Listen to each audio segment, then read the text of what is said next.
على من كان نبيا وآدم بين الماء والطين وعلى آله وأصحابه المكرمين وابنه الغوث الأعظم الجيلاني وابنه القادر الآدم الأجمعي لا سيما إمام أحمد رضا خان فاضل بریلوی أجمعين أما بعد فأعوذ بالله من الشيطان الرجيم بسم الله الرحمن الرحيم سبحان الذي أسرى بعبده ليلا من المسجد الحرام إلى المسجد الأقصى الذي باركنا حوله لنريه من آياتنا إنه هو السميع البصير صدق الله العظيم غوث اعظم بمن بسر ساما مدد قبلہ دی مدد کعبہ امام مدد بغیدہ بے بلا افتاد کشتی غریفان شکستہ کشتی بحق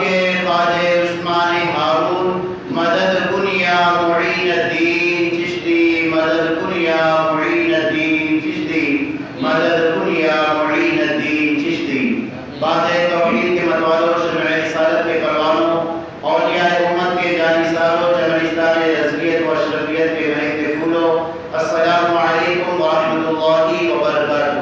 وعلیکم السلام ورحمۃ اللہ۔ الصلاۃ والسلام علیک یا رسول اللہ، الصلاۃ والسلام علیک یا رسول اللہ، الصلاۃ والسلام علیک یا حبیب اللہ، الصلاۃ والسلام علیک یا حبیب اللہ، الصلاۃ والسلام علیک یا نور اللہ، الصلاۃ والسلام علیک یا نور اللہ، صلی اللہ تعالی علیہ وسلم۔ صلی اللہ تعالی علیہ وسلم۔ وہ سرور کشور رسالت جو عرش پر جلوہ گر ہوئے تھے، وہ سرور کشور رسالت جو عرش پر جلوہ گر ہوئے تھے، نئے نرانے طرب کے ساما عرب کے مہمان کے لیے تھے۔ سبحان اللہ سبحان اللہ۔ وہی تو جو من ٹپک رہا ہے، وہی تو اب تک چھلک رہا ہے، وہی تو اب تک چھلک رہا ہے، وہی جو من ٹپک رہا ہے، نہانے میں جو گرا تھا پانی کٹورے تاروں نے بھر لیے تھے۔ سبحان اللہ۔ اور وہی ہے اول، وہی ہے آخر، وہی ہے ظاہر، وہی ہے باطن، وہی ہے اول، وہی ہے آخر، وہی ہے ظاہر، وہی ہے باطن، اسی سے ملنے، اسی کے جلوے، اسی سے اس کی طرف گئے تھے۔ سبحان اللہ۔ صلی اللہ تعالی وسلم کے پیارے دیوانوں، رب قدیر جل جلالہ کا بے پناہ احسان عظیم ہے کہ رب قدیر جل جلالہ نے ایک مرتبہ پھر ہمیں سنی دعوت اسلامی کے ہفتہ واری سنی اجتماع میں شریک ہونے کی توفیق رفیق عطا فرمائی، اور انشاءاللہ رسول اللہ آج کی ہفتہ واری اجتماع میں احباب نے جو موضوع ہمیں دیا ہے وہ معراج النبی صلی اللہ علیہ وسلم کی حکمتیں ہے کہ معراج کی حکمتیں کیا ہے، اسے بیان کیا جائے۔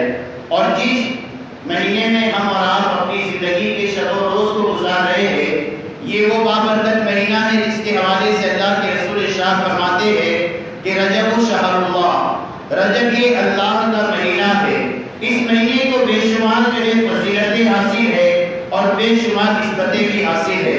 پہلی نسبت تو یہ ہے کہ یہ مہینہ اللہ کا مہینہ ہے، دوسری نسبت تو یہ ہے کہ یہ مہینہ سیدنا حضور خواجہ غریب نواز رحمۃ اللہ علیہ سے منسوب ہے، تیسری اس کو نسبت یہ حاصل ہے کہ یہی وہ بابرکت مہینہ ہے جس میں حضور سیدنا خواجہ غریب نواز رحمۃ اللہ علیہ کی ولادت و سعادت ہوئی، چوتھی نسبت یہ حاصل ہے کہ یہی وہ بابرکت مہینہ ہے جس مہینے میں جو ہے مولا کائنات کی ولادت ہوئی ہے، پانچویں نسبت یہ حاصل ہے کہ یہی وہ بابرکت مہینہ ہے جس مہینے میں جو ہے امام جعفر صادق رضی اللہ تبارک و تعالیٰ عنہ کا وصال قریب ہے، چھٹی نسبت یہ حاصل ہے کہ یہی وہ بابرکت مہینہ ہے جس مہینے میں جو ہے حضرت امیر معاویہ کے وصال کا دن بھی ہے، اور سب سے بڑی نسبت جو اس بابرکت مہینے کو حاصل ہے وہ یہ ہے کہ اسی مہینے کی 27ویں شب جو ہمارے رات کے درمیان پرسوں آنے والی ہے، یہی وہ بابرکت جو ہے رات تھی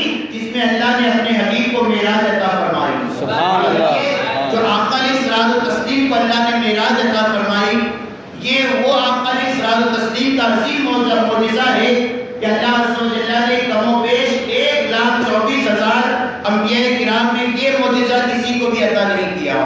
یوں تو اس عالم فرش گیتی پہ کم و بیش 1,24,000 یا 2,24,000 انبیاء کرام تشریف لائے. اللہ نے ہر نبی کو کوئی نہ کوئی معجزہ عطا فرمایا. کسی کو ایک، کسی کو دو، کسی کو تین، کسی کو زیادہ. لیکن ہر نبی کو اللہ نے کوئی نہ کوئی معجزہ عطا فرمایا.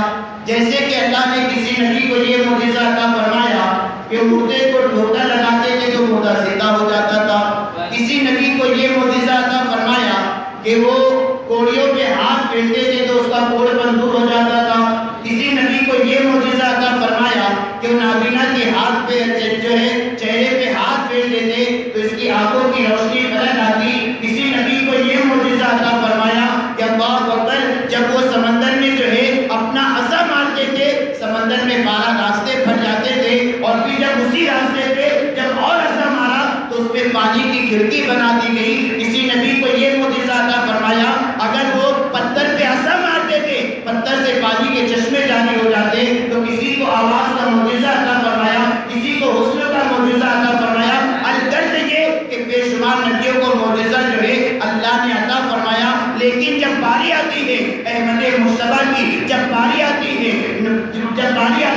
نوشہد رسم جنت کی, جب باری آتی ہے شب اسرا کے دولہ کی, تو اللہ نے ایک دو معجزے عطا نہیں فرمائے بلکہ آپ کو جو ہے سراپا معجزہ بنا کر بھیجا. آپ کا چلنا معجزہ, آپ کا بیٹھنا معجزہ, آپ کا شب معراج میں آپ کا چلنا معجزہ ہے. بے شمار جو ہے اللہ نے معجزے عطا فرمائے. اسی طریقے سے چاند کے 2 ٹکڑے کر دینا یہ میرے آقا کا معجزہ ہے. ڈوبے ہوئے سورج کو پلٹا دینا یہ میرے آقا کا معجزہ ہے. اسی طریقے سے جو ہے جانور کو اپنی بارگاہ میں بلانا یہ میرے آقا کا معجزہ ہے. اسی طریقے سے جو ہے درخت کی طرف اشارہ کرنا اور درخت کا جو ہے السلام والسلام علیکہ یا رسول اللہ کہتے ہوئے آپ کی بارگاہ میں آنا یہ آپ کا معجزہ ہے. خالی کنویں میں لعاب زہر ڈال کے کنویں کے پانی کو میٹھا کر دینا یہ میرے آقا کا معجزہ ہے. جابر کے دونوں بچے جو انتقال کر گئے تھے آقا کا انہیں زندہ کر دینا یہ میرے آقا کا معجزہ ہے. اسی طریقے سے 10 لوگ کے کھانے میں 1200 سے زائد کو کھلانا یہ میرے آقا کا معجزہ ہے. اسی طریقے سے حضرت قتادہ کی جو ہے پھوٹی ہوئی آنکھ کو جو ہے گڑے میں رکھ کے چہرے پہ ہاتھ پھیر کے ان کی آنکھوں کی روشنی پلٹا دینا یہ میرے آقا کا معجزہ ہے. اس طریقے سے اگر معجزے کی فہرست گنائی جائے ایسی کئی راتیں لگ جائے گی لیکن میرے آقا کے معجزے ختم نہیں ہوں گے کیونکہ 1200 سے زائد معجزے سند کے ساتھ جو میرے آقا کے موجود ہے. 1200 سے زیادہ سند کے ساتھ موجود ہے. اور یوں تو آقا علیہ الصلوۃ والتسلیم سے بے شمار معجزے ظاہر ہوئے. انہی معجزے میں سے ایک معجزہ معراج النبی صلی اللہ علیہ وسلم کا ہے. اور یہ معجزہ وہ ہے ایک معجزہ ہے لیکن اس ایک معجزے کے اندر آپ کو جو ہے سینکڑوں معجزے دیکھنے کے لیے مل جائیں گے. جیسے کہ ام ہانی کے گھر میں اس رات میں سونا یہ بھی میرے آقا کا معجزہ ہے. ورنہ پوری رات کو جاگا کرتے تھے, پوری رات جو ہے عبادت و ریاضت کیا کرتے تھے, روزے رکھتے تھے. لیکن معراج کی رات آقا نے ایسا نہیں کیا بلکہ سر سے لے کے پیر تک آقا علیہ الصلوۃ والتسلیم چادر اوڑھ کے سوئے تھے. کیوں؟ ہر رات عبادت کرتے تھے. پھر آج کی رات عبادت کیوں نہ کی؟ گویا دنیا کو بتانا تھا کہ یہی تو ہم اللہ کے رسول بتانا چاہتے تھے کہ حبیب اور کریم میں فرق کیا ہے.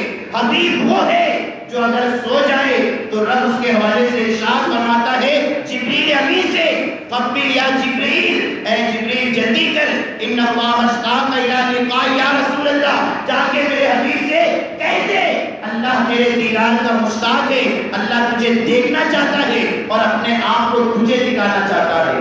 یہ ایک معراج کے اندر بہت سی معراج ہے.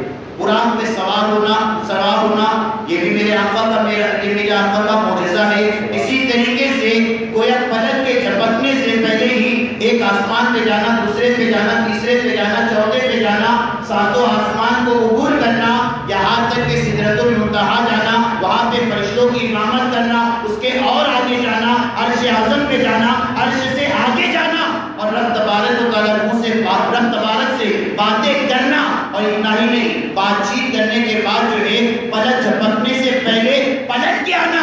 اسی پہ بس نہیں, یہاں تک کہ بیان کیا ہے کہ جب آپ زمین سے گئے تھے یعنی ام ہانی کے گھر سے جب آپ نکلے ہیں تو جب آپ دروازے سے نکلے ہیں تو دروازے کی کڑی جو ہے ہل رہی تھی, کنڈی جو ہے ہل رہی تھی.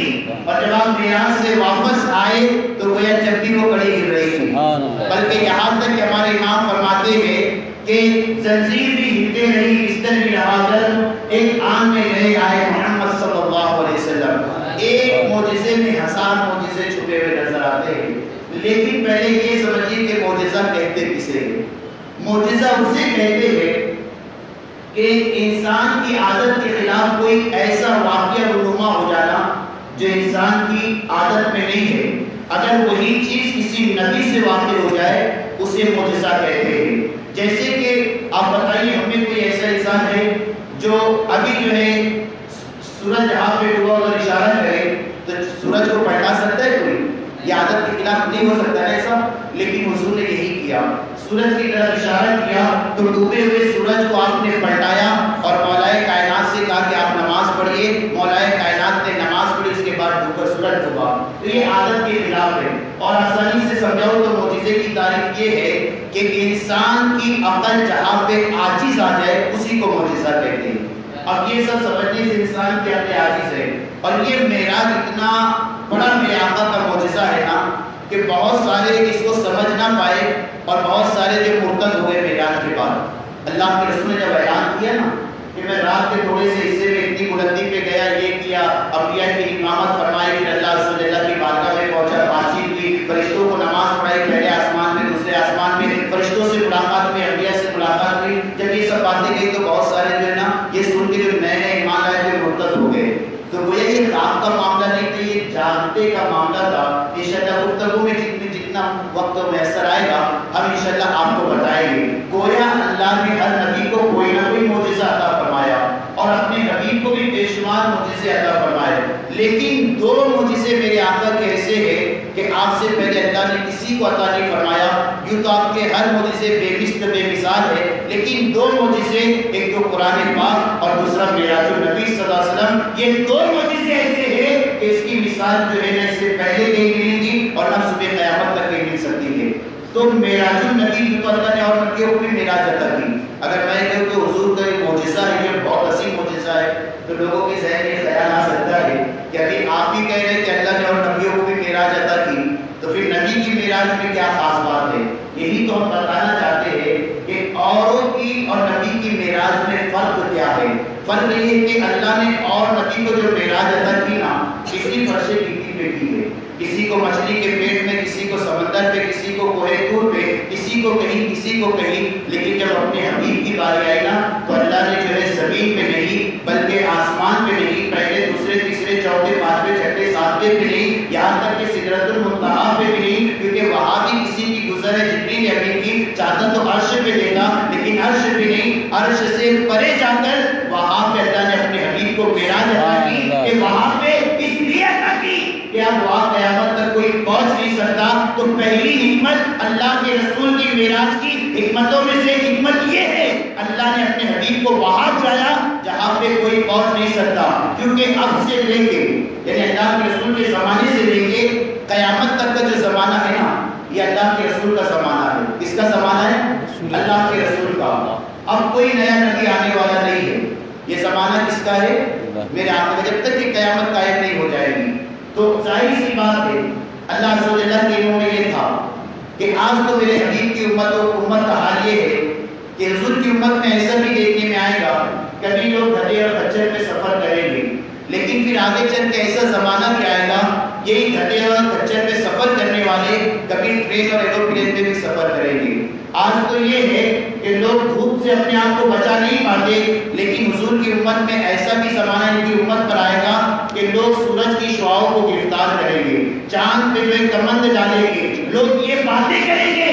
آج تو زمین پہ ہے، لیکن ایک وقت ایسا آئے گا کہ حضور کی امت ہی میں کچھ لوگ ہوں گے جو یہ کہیں گے ہم تو مریخ پہ دنیا بسائیں گے، ہم تو چاند پہ دنیا بسائیں گے، اور یہ دعویٰ کریں گے کہ گویا ہم چاند سے مٹی لے کر آئے یا چاند پہ جو ہے ہم دنیا بسانا چاہ رہے ہیں۔ تو حضور کی یعنی سائنس کے جتنے انکشافات ہوتے جا رہے ہیں اور نہ جانے آگے چل کے یہ سائنس کیا کل کھلائے گی اور کہاں تک پہنچے گی، تو کہیں ایسا نہ ہو کہ آگے چل کے حضور کی امت میں کوئی یہ کہہ دے کہ محمد جو تھے اللہ کے نبی ہے لیکن وہ زمین پہ رہے، لیکن ہم تو اتنے اعلیٰ ہو گئے، یہ بھی کہہ سکتے تھے کہ ہم تو آسمانوں پہ گئے، ہم تو چاند پہ دنیا بسا رہے ہیں۔ تو ایک پہلی حکمت یہ تھی، اللہ نے اس کے اتنی بلندی پہ پہنچایا کہ اے حبیب آگے چل کے تیری امت نے اگر چاند پہ دنیا بھی بسا دی اور اگر وہ اس پہ فخر بھی کرے تو یہ کوئی فخر کی بات نہیں ہے، اس لیے کہ اے حبیب تو میرا وہ حبیب ہے کہ چاند پہ قدم رکھ کے تو آگے بڑھا ہے۔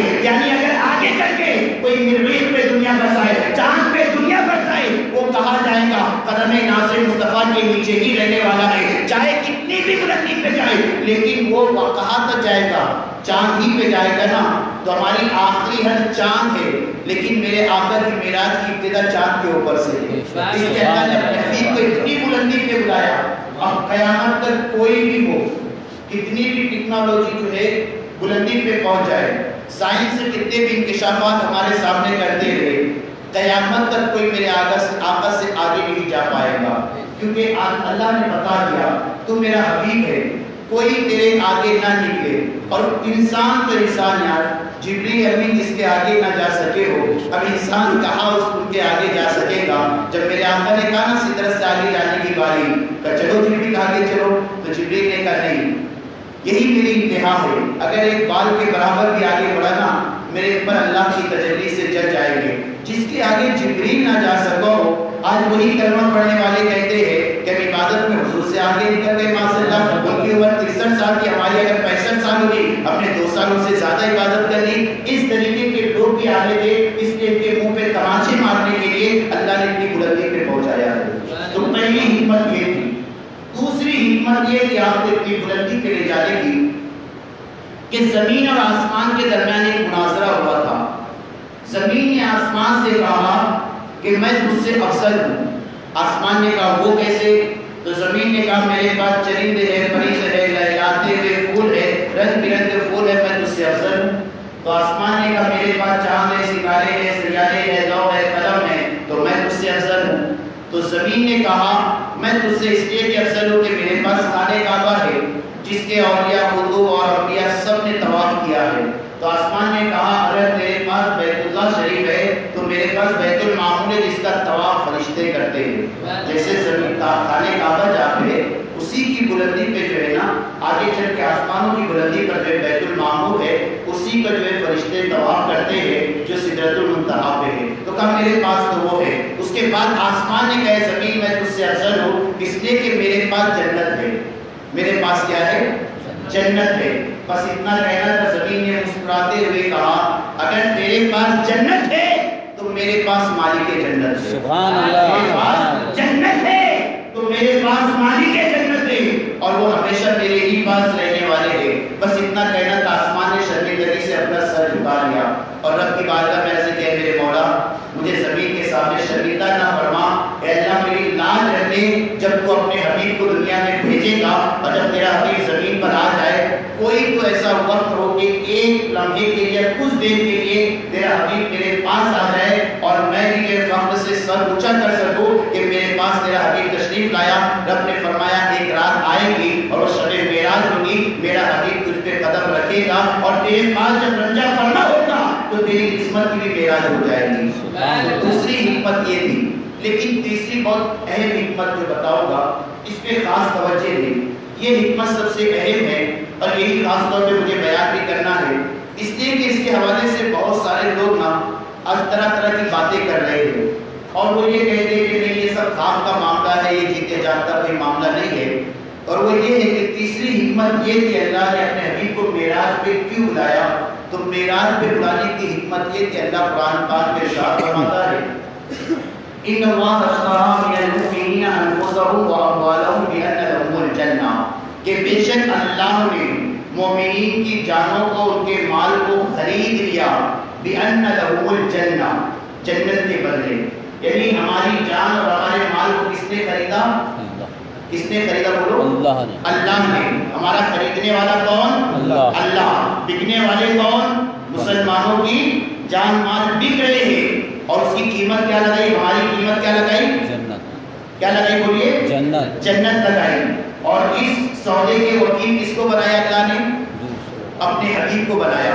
یعنی اللہ کے رسول اس کے جو وکیل بنے، اللہ سے اللہ خریدنے والا ہے، ہم بکنے والے ہیں، اور ہماری قیمت کیا لگائی؟ جنت لگائی۔ تو گویا اللہ نے اپنے حبیب سے ارشاد فرمایا کہ اے میرے حبیب، تو نے اپنی امت کو دیکھ لیا، ان کی جان دیکھ لیا، ان کے مال دیکھ لیا، اب خریدنے والے کو بھی دیکھ لے اور جو اس کی قیمت رکھی گئی اس قیمت کو بھی دیکھ لے، یعنی جنت کو بھی دیکھ لے کہ میری امت کی جان اور مال کی قیمت ہم نے کتنی قیمتی چیز لگائی، اور وہ یہ ہے جنت، جس کے لیے دنیا ترستی ہے۔ نیک اعمال کرے اس لیے کہ جنت میں چلے جائے، نماز پڑھے اس لیے کہ جنت میں چلے جائے، لیکن کسی نے دیکھ کے بتایا کہ جنت کی سیر فرما، اور دوسری چیز یہ کہ خریدنے والے کا تو دیدار فرما لے۔ یہ اس لیے کہ حضور بڑے فکر مند رہتے تھے، حضور جو ہے نا اپنی امت کے بارے میں بڑے فکر مند رہتے تھے، کیونکہ امت کے گناہ کو دیکھ کے ہمیشہ رب کی بارگاہ میں روتے رہتے تھے، اور دن رات اللہ کی بارگاہ میں دعا کرتے تھے، اللہم اغفر امتی، اے اللہ میری امت کی حفاظت، میری امت کی مغفرت فرما۔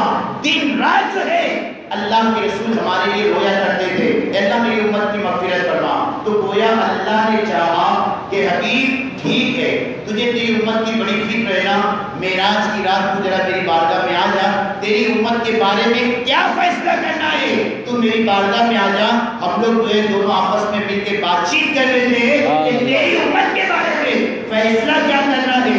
اب ظاہر سی بات ہے وکیل اور جج بہت اہم ہوتے ہیں، کسی بھی معاملے میں فیصلے میں وکیل اور جج کا بڑا اہم معاملہ ہوتا ہے۔ جیسے کہ آپ بھی دنیاوی معاملے میں کیس کباڑے ہوتے رہتے ہیں، آپ نے بھی کبھی جو ہے کچہری کا رخ کیا ہوگا، تو آپ نے دیکھا ہوگا جب کوئی انسان کچہری میں کھڑے ہوتا ہے کچہری میں، تو ایک وکیل ہوتا ہے، کیا ہوتا ہے؟ وکیل ہوتا ہے جو اس کا کیس لڑتا ہے، اور پھر وہاں سے تمام سنوائی ہونے کے بعد ایک جج ہوتا ہے، جج کا فیصلہ آخری فیصلہ رہتا ہے، اب اس کے بعد کسی کو جو ہے کچھ کہنے کی اجازت نہیں ہوتی ہے۔ تو حضور کی امت کا فیصلہ ہونا ہے، اور حضور کو وکیل بنایا گیا ہے، اور رب تبارک و تعالیٰ فیصلہ کرنے والا ہے، یعنی میرا رب جو جج ہوگا اور وہ فیصلہ فرمانے والا ہے۔ تو اب اللہ نے اپنے حبیب سے ارشاد فرمایا کہ آج کی طرف تو مجھ سے ملاقات کر، تیری امت کا فیصلہ کیا ہونا ہے ہم تجھے معراج کی شب میں بتائیں گے۔ دیکھیے وہ جس کا کیس لڑا جا رہا ہے وہ بھی، اس کے گھر والے بھی بڑے ٹینشن میں رہتے ہیں، جب تک کہ یہ نہ پتا چلے کہ جج کا موڈ کیا ہے، جج فیصلہ کیا کرنے والا ہے، انسان بڑے ٹینشن میں رہتا ہے۔ لیکن اگر فیصلے سے ایک دو دن پہلے جج اور وکیل کی ملاقات ہو جائے نا پرسنلی ایک آدھ روم میں، تو مجرم ہو یا ملزم ہو بے فکر ہو جاتا ہے۔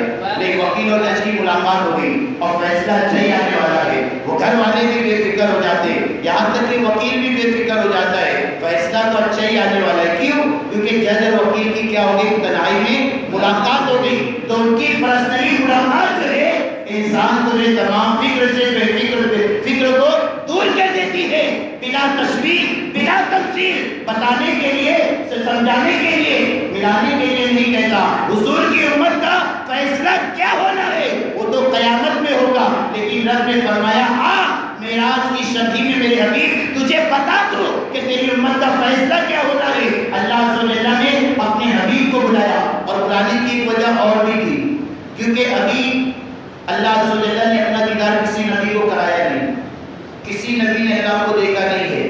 ایک نبی تھے جنہیں پوری دنیا جو رہتے موسیٰ کلیم اللہ کے نام سے یاد کرتی ہے، بار بار رب کی بارگاہ میں ایسے کہتے تھے رب ارنی انظر الیک، اے اللہ میں تجھے دیکھنا چاہتا ہوں، تیرا دیدار کرنا چاہتا ہوں، لیکن رب کی طرف سے کیا جواب آتا تھا؟ لن ترانی، تو مجھے ہرگز نہیں دیکھ سکتا۔ اچھا کہیں پہ رب نے یہ نہیں فرمایا کہ کوئی نہیں دیکھ سکتا، کیا فرمایا؟ تو مجھے ہرگز نہیں دیکھ سکتا، یعنی کوئی آنکھ تو ہے جو مجھے دیکھے گی۔ اور علامہ جلال الدین سیوطی نے اسی طرح اشارہ کیا، آپ اپنی تفسیر میں فرماتے ہیں علامہ جلال الدین سیوطی رحمۃ اللہ علیہ کہ یتیم کا حق مارنا حرام ہے۔ کیا فرماتے ہیں آپ؟ یتیم کا حق مارنا یہ حرام ہے، اور اللہ کے رسول تو دورے یتیم تھے، تمام یتیموں کو سہارا دینے والے تھے، ان کی مقدر کو چپکانے والے تھے۔ تو اللہ کو دیکھنا یہ صرف آپ ہی کا حق تھا، کسی اور کا نہیں۔ تو لیکن حضرت موسیٰ بار بار اصرار کرنے لگے، نہیں میرے مولا میں تجھے دیکھنا چاہتا، 9 مرتبہ کہا۔ رب نے فرمایا لن ترانی، کو ہرگز نہیں دیکھ سکتا۔ جب اصرار ہوا تو اللہ نے کہا ٹھیک ہے، تو دیکھنا ہی چاہتا ہے نا، تو ٹھیک ہے پہلے تو میری مخلوق کو دیکھ۔ کیا فرمایا اللہ نے؟ تو دیکھنا ہی چاہتا ہے نا مجھے، پہلے میری مخلوق کو دیکھ۔ اگر تو نے میری مخلوق کو دیکھ لیا نا تو پھر میں تجھے اپنا دیدار کرا دوں گا. تو کہا ٹھیک ہے میرے مولا. اب اللہ نے فرشتوں کو حکم دیا, اے فرشتوں اپنے چہرے سے نقاب ہٹا دو اور اپنی اصل شکل و صورت میں جو حضرت موسیٰ کے سامنے سے گزرو. اب فرشتوں نے اپنے چہرے سے نقاب ہٹا دیا, اپنی اصل شکل و صورت میں ان کے سامنے سے گزرنے لگے. تو حضرت موسیٰ کلیم اللہ علیہ السلام ارشاد فرماتے ہیں جب میں نے ان کے اتنے بھیانک چہرے دیکھے میرا سینہ پھٹنے لگا. کیا فرماتے؟ رب قدیر کو نہیں دیکھا, ابھی رب کی مخلوق کو دیکھنے کی بات چل رہی. فرماتے میرا سینہ پھٹنے لگا اور میں نے رب کی بارگاہ میں عرض کی انی تبت الیک, اے اللہ میں نے جو اپنی بات تیری بارگاہ میں کہی نا میں اس سے معافی مانگتا ہوں, توبہ کرتا ہوں. آپ نے کیا کہا تھا؟ یعنی جو کہا تھا نا اللہ میں تجھے دیکھنا چاہتا, اے اللہ جب میں تیری مخلوق کو نہیں دیکھ سکتا تو میں تجھے کیسے دیکھ پاؤں گا. رب کی بارگاہ میں عرض کرتے میرے مولا مجھے معاف فرما دے, میری توبہ کو تو قبول فرما دے. یعنی حضرت موسیٰ علیہ السلام اللہ کے قریب ہے, اللہ سے بات چیت کرتے ہیں, لیکن اللہ اکبر پھر بھی فرشتوں کو اپنی اصل شکل و صورت میں دیکھ نہ سکے اور اللہ کی بارگاہ میں بار بار کہتے کہ میں دیکھنا چاہتا, میں دیکھنا چاہتا, میں دیکھنا چاہتا. یہاں تک کہ 40 دن کے روزے رکھے اور 40 راتوں تک عبادت و ریاضت کی, پھر بھی رب نے نہیں دکھایا. اور یہاں پہ حال یہ ہے کہ اللہ اکبر طائف کے دورے سے آئے مکے والوں نے اسلام قبول نہیں کیا. اللہ کے رسول کو ٹینشن ہوا, اپنے سر پہ چادر اوڑھ کے سو گئے. جبریل امین سے کہا جاتا ہے جبریل امین جاؤ, کیا کہا گیا؟ جبریل جاؤ اور جا کے میرے حبیب کو بیدار فرماؤ اور حبیب کو لے آؤ, کہنا اللہ آپ کے دیدار کا مشتاق ہے, آپ سے ملاقات کرنا چاہتا ہے. یہاں پہ منع کیا جا رہا ہے, مانگنے پر نہیں کیا جا رہا ہے, اور یا بن مانگے آرام سے سو رہے تو اٹھا کے رب کی بارگاہ میں بلایا جا رہا ہے کہ بیدار کرو اور حبیب کو میری بارگاہ میں لایا جائے. اچھا لانے کے لیے ایسا نہیں کہ بس یوں ہی اٹھا کے لے آئے, نہیں, بڑی تفصیل ہے, میرا عنوان وہ نہیں ہے ورنہ میں اس میں بڑی تفصیل گفتگو کرتا. جب باری آئی تو ایک طرف تو رب فرماتا ہے جبریل تو جا کے لے آ, لیکن پھر قرآن مقدس میں خود وہی فرما رہا ہے معراج پہ حضور اپنے سے نہیں کہتے, جو کہتے ہیں نا کہ حضور کی معراج کو ہم نہیں مانتے, کیسے جو ہے پلک جھپکنے سے پہلے یہ زنجیر ہل رہی تھی اور آیت تو ہل رہی تھی, یہ کیسے ہو سکتا ہے اور کیسے یہ سب معاملات ہوئے. اگر ہم کہتے, اگر یہ مصطفیٰ کہتے ہم تب بھی مان لیتے, اگر یہ ہمارے نبی کہتے کہ میں خود سے گیا, ہم اہل سنت ہے, ہم بات مان لیتے ہمارے نبی کی. لیکن نبی نے کہیں یہ نہیں کہا کہ میں معراج پہ گیا, اللہ خود کہہ رہا ہے. کیا کہہ رہے؟ سبحان الذی اسرا, پاک ہے وہ ذات ہر عیب سے, ہر نقص سے, ہر جو ہے کمزوری سے, وہ اللہ پاک ہے. اسرا جس نے سیر کرائی, یعنی اللہ یہ فرما رہا ہے کہ میں نے خود اپنے حبیب کو لے گیا, میں نے خود سیر کرائی. اب جب اللہ فرما رہا ہے میں لے گیا, میں نے سیر کرائی, تو اب کسی کو کوئی ضرورت نہیں ہے بیچ میں زبان کھولنے کی کہ وہ کیسے گئے, کیا ہوا, کیا نہیں ہوا. اللہ کہہ رہا ہے میں لے گیا اور میں نے سیر کرائی. اچھا سیر کرانے والوں کے بھی دو معاملے, سیر کرنے والے 3 قسم کے لوگ ہوتے ہیں. ایک یہ ہے جیسے کہ مثال کے طور پہ آپ لے لیجیے تاج محل کو, ایک ہم جیسے ہوتے ہیں جاتے تو اپنا اپنا دیکھ لیتے ہیں, ہاں یہ ایسا بنا ہوا, ایسا بنا ہوا, ایسا دکھ رہا ہے, یہ خوبصورت دکھ رہا. ایک یہ سیر کرنے والا ہے, یہ دیکھنے والا ہوتا ہے. دوسرا وہ ہوتا ہے کہ وہاں جب پہنچتا ہے اس کو ایک گارڈ دے دیا جاتا ہے, وہ گارڈ جا کر کہتا ہے دیکھو یہ والسماء والطارق کی صورت لکھی ہوئی ہے, یہ اتنے سالوں میں لکھی گئی ہے. وہ گنبد بتائے گا, دیکھو وہ گنبد ہے, یہاں پہ اتنے سالوں تک خدا شخص نے کام کیے, پھر یہ کیا, یہ کیا, یہ کیا. تو پہلا جس نے دیکھا اس کے سمجھ میں زیادہ نہیں آئے گا, اس نے اپنا اپنا دیکھا اس کی سمجھ میں نہیں آئے گا. لیکن جو دوسرا ہے نا جس کو گارڈ نے دکھایا اس کو اس سے اچھا سمجھ میں آئے گا. لیکن تیسرا دکھانے والا وہ ہوتا ہے جس نے خود تاج محل بنایا. اب وہ کیا کہتا ہے کہ دیکھو یہ میں نے بنایا, اتنی بلندی پہ اتنے گھنٹے بیٹھا تھا, جب جا کے چھاٹ پیٹ کر کے اتنی خوبصورتی میں نے دی. یہ سورہ والسماء والطارق جو بنائی گئی ہے یہ لکھی گئی ہے, اتنے مہینوں میں لکھی گئی, اتنی باریکی سے لکھی گئی ہے. پہلے ایسا بنایا ویسا بنایا, کتنی کاٹ پیٹ چھاٹ پیٹ کرنا پڑی, یہ مجھے پتا. اب بتائیں تینوں میں سے سب سے اچھا بتانے والا کون رہے گا؟ بولے کون رہے گا؟ جس نے بنایا ہے وہی بتا سکتا نا. تو اب رب تبارک تعالیٰ نے فرمایا اپنے حبیب کو سیر کرائی, تو سیر کرائی تو کون دکھاتا, کیا دکھاتا؟ جبریل کیا بتاتے, کتنا بتاتے؟ تو رب نے فرمایا جو پوری کائنات کو میں نے بنایا نا, پوری کائنات کی سیر میں نے کرائی. اب رب سے بہتر کون میرے آقا کو بتا سکتا تھا